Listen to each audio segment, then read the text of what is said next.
The Davos elite just convened in Switzerland. And as much as they care about themselves and their own financial interest and their luxury homes and their privileges that are not afforded to the rest of society, they're very concerned and have been in recent years about the growing inequality, the wealth gap, the enormous difference between the handful of billionaires who rule the planet and everyone else who's returning to a type of feudalism. And this year, they spent a lot of their time worrying about the growing unemployment, the mass joblessness that is pretty much headed our way due to the rise of robotics, artificial intelligence, and really advanced technology that is changing things. It's replacing workers. And it's already happened at Chinese factories. It's already happened at Amazon warehouses. And soon it's going to hit the rest of the workplace, including white-collar jobs. And this has the potential to create a mass civil unrest. There could be violence, rioting in the street, fires. The elite themselves could be targeted by a revolutionary class of people who have been upended, who've lost their opportunity, who've lost their job, who've lost their source of income. No one's going to have a job in the world, and it's just going to be the Davos elite, and we're just going to have a good time, and everyone else is going to be in rioting or some stereotype like that. It's completely false, right? The correct answer is that everyone gets smarter because of this technology. And on the other hand of all that potential for chaos is the potential for government itself to provide for everyone, to give you your needs, but for individual freedom to be smothered out in the process. And the elite right now, as you could tell from their talking points at Davos, are trying to figure out how best to manage the coming chaos so that they can stay in control, and it's reaching a very worrisome point of critical mass. And you solve the problem of inequality, which is a significant one, through progressive tax policies and so forth. Again, this is not news. So I stumbled upon a speech by Norbert Wiener, the guy who invented cybernetics and basically brought machinery and robotics and automation into the workplace and into society in general. Way back in 1950, he was at a meeting with a bunch of top managers and large employers and stuff like that.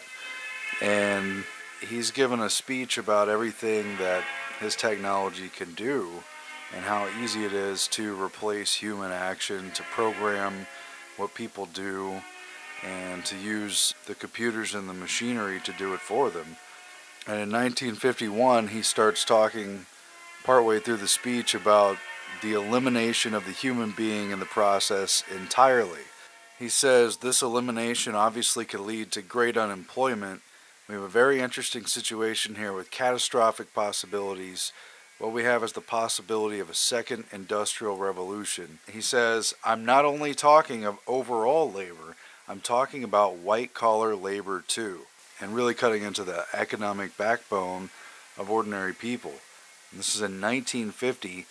He already knows that these machines are not limited by relatively simple matters, that they're going to get more and more sophisticated, and that there's really very little that regular people can do that machines can't do in replacing them.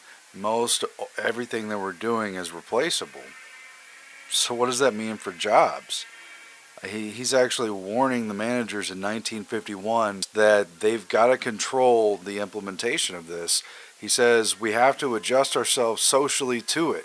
Mind you, we can adjust. The adjustment will not come automatically. I mean that we cannot deprive people of jobs and still value them in terms of the amount they can earn on such jobs. My personal opinion is that the world will organize into things that humans are good at and computers are good at. Now, what are humans good at? Intuition, getting ourselves in trouble, right? Falling in love, all those sorts of things. What are computers very good at? Infinite memory, very good needle in the haystack problems, and an awful lot of data analysis. He knew that the automatic factory was coming. He knew that all this stuff was going to take off. And here we are 60, 65 years later, and That's still the case. It was offset a little bit by the consumerism of the 50s and the excitement over new gadgets and things like that, but there's still been an overall deindustrialization and decline of labor and the erosion of good jobs. People saw what happened with the 2008 economic crisis. There really never was a true recovery. And there's not a lot of good new jobs coming up, and new college graduates and other people who are looking to start careers aren't finding the careers they thought they were going to have. And they are beginning to fear that the number of people affected by joblessness and displacement and unemployment could be even higher than they once thought. And they're now estimating that by 2025, which is less than a decade away, automated software is going to be doing the jobs of 140 million people. This is going to be a major task to keep this from turning into an all-out nightmare.